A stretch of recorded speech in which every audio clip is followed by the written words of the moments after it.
जय माता दी। प्रेम से बोलिए दशा माता की जय। आइए आज के वीडियो में हम दशा माता की 7वें दिन सुनी जाने वाली व्रत कथा का श्रवण करेंगे। एक समय की बात है, किसी नगर में एक राजा राज्य करता था।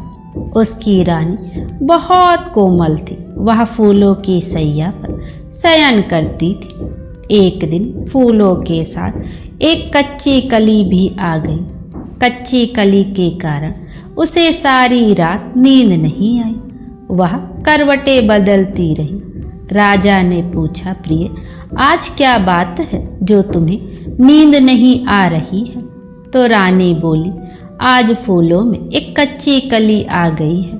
वह मेरे शरीर में चुभ रही है, इसी कारण मुझे नींद नहीं आ रही। राजा के शयन कक्ष में एक दीपक जल रहा था। उनकी यह बात सुनकर उसकी ज्योति हंसने लगी। राजा ने हाथ जोड़कर उससे हंसने का कारण पूछा तो ज्योति स्वरूपा ने बताया, अभी तो रानी को कच्ची कली के कारण इतनी तकलीफ हो रही है। कल सवेरा होने पर जब रानी को सिर पर बोझ ढोना पड़ेगा तब इनकी क्या गत बनेगी? राजा ने पूछा, क्या मेरे जीवित रहते ऐसा संभव है? तब ज्योति स्वरूपा ने उत्तर दिया, हाँ, ऐसा संभव है। यह सुनकर राजा ने मन में सोचा, देववाणी कभी असत्य नहीं होती। होनी को कौन टाल सकता है? रानी को अवश्य ही बोझा ढोना होगा, परंतु यह हो सकता है कि यदि मैं इसे संदूक में बिठाकर समुद्र में बहा दूं तो यह बोझा ढोने से बच सकती है। राजा ने उसी समय रानी से कहा, चलो मैं तुम्हें तुम्हारे मायके छोड़ आऊं, कुछ दिन वहीं रहना। रानी बोली, परंतु महाराज, मेरे मायके में तो कोई भी नहीं है, मैं वहां किसके पास रहूंगी? राजा ने उत्तर दिया, तुम्हारे गोत्र संबंधी आज बहुत अच्छी दशा में हैं, मैं उन्हीं के पास तुम्हें भेज देता हूँ। रानी ने राजा की बात मान ली। रानी ने बहुमूल्य आभूषण और कीमती वस्त्र धारण किए। तब राजा ने रानी को संदूक में बिठाकर नदी में बहा दिया। वह नदी समुद्र में जाकर मिलती थी। उस जगह राजा के बहनोई ने समुद्र से मोती निकालने का काम खोल रखा था। जब संदूक बहता बहता राजा के बहनोई के इलाके में पहुंचा तो उसने संदूक को समुद्र से बाहर निकलवा लिया और उसे अपने महल भिजवा दिया। उस राजा की रानी को जब यह पता चला कि यह संदूक समुद्र में पाया गया है तो उसने तुरंत उस संदूक को खोल लिया।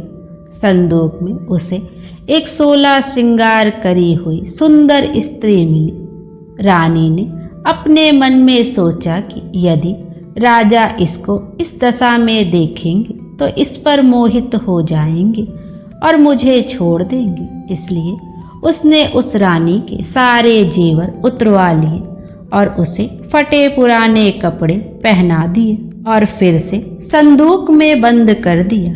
राजा जब महल में आया तो रानी से पूछने लगा, क्या तुमने देखा है? इस संदूक में क्या है? रानी ने उत्तर दिया, नहीं महाराज, मैंने तो कुछ भी नहीं देखा। इसके बाद राजा ने वह संदूक खोला तो उसके अंदर फटे पुराने कपड़े पहने एक स्त्री दिखाई दी जो भिखारिन जैसी लग रही थी। रानी ने कहा, यह कोई भिखारिन लग रही है, इसको कारखाने में भिजवा दीजिए, वहाँ लकड़ी ढोकर अपना जीवन निर्वाह करती रहेगी। रानी के कहे अनुसार उसे कारखाने में भिजवा दिया गया। एक दिन रानी की सहेलियां नदी में स्नान करके दशा माता का डोरा ले रही थी। उनके पास एक डोरा रह गया। वह यह सोच रही थी कि इस डोरे को किसे दिया जाए। उसी समय लकड़ी ढोने वाली रानी वहां आ गई। उन्होंने उसे रोककर पूछा, बहन, हमारे साथ दशा माता का डोरा ले लो। वह बोली, मैं डोरा तो ले लूँ, लेकिन मेरे पास तो कुछ भी नहीं है, मैं इनकी पूजा कैसे करूँगी। अब वह सब बोली, तुम इस बात की चिंता मत करो, हम हर रोज इस जगह स्नान करने आएंगे। 9 दिन तक हम यहाँ पर कथा कहेंगे, तुम भी रोज आकर कथा में शामिल हो जाना। 10वें दिन पूजा होगी, तब तक दशा माता चाहेंगे तो तुम्हारी दशा बदल जाएगी।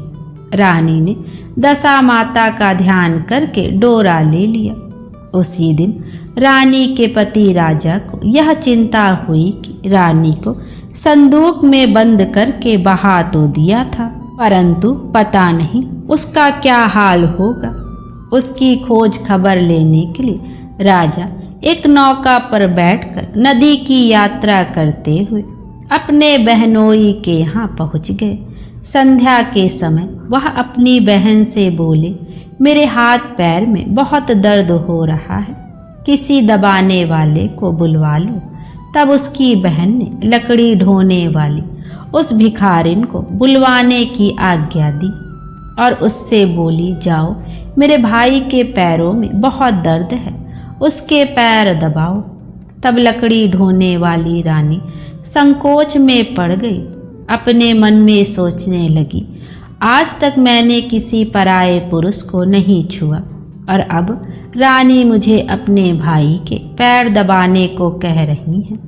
लाचार होकर वह लंबा घूंघट करके राजा के पैर दबाने पहुंच गई।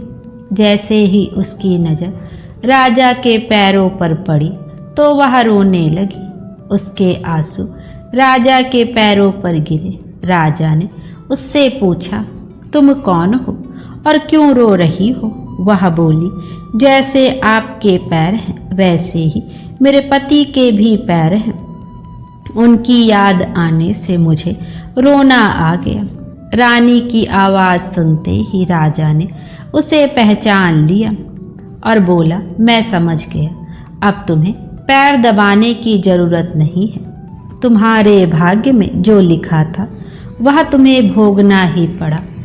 मैंने उसे टालने के लिए जो उपाय किया था उसका नतीजा उल्टा ही निकला।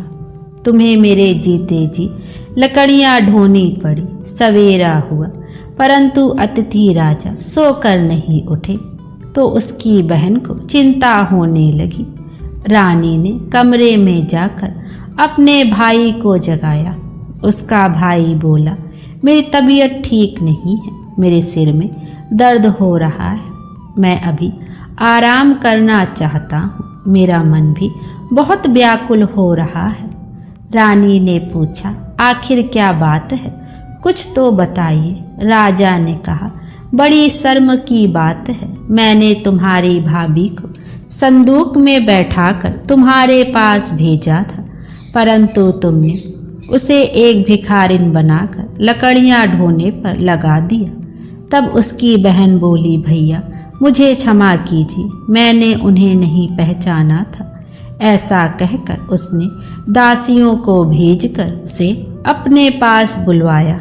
लकड़ी ढोने वाली रानी के आने पर उसने अपनी भाभी से माफ़ी मांगी और उनके पैर पकड़ लिए। कुछ दिनों तक वह दोनों उनके यहाँ रहते रहे। उसके बाद राजा रानी को अपने साथ ले गए। रानी ने अपने महल पहुंचकर सुहागिनों को भोजन कराया और बड़ी धूमधाम से दशा माता के डोरे की पूजा की और नगर में ढिंढोरा पिटवा दिया। आज से अमीर और गरीब सब दशा माता का डोरा लिया करें और श्रद्धा पूर्वक पूजन किया करें।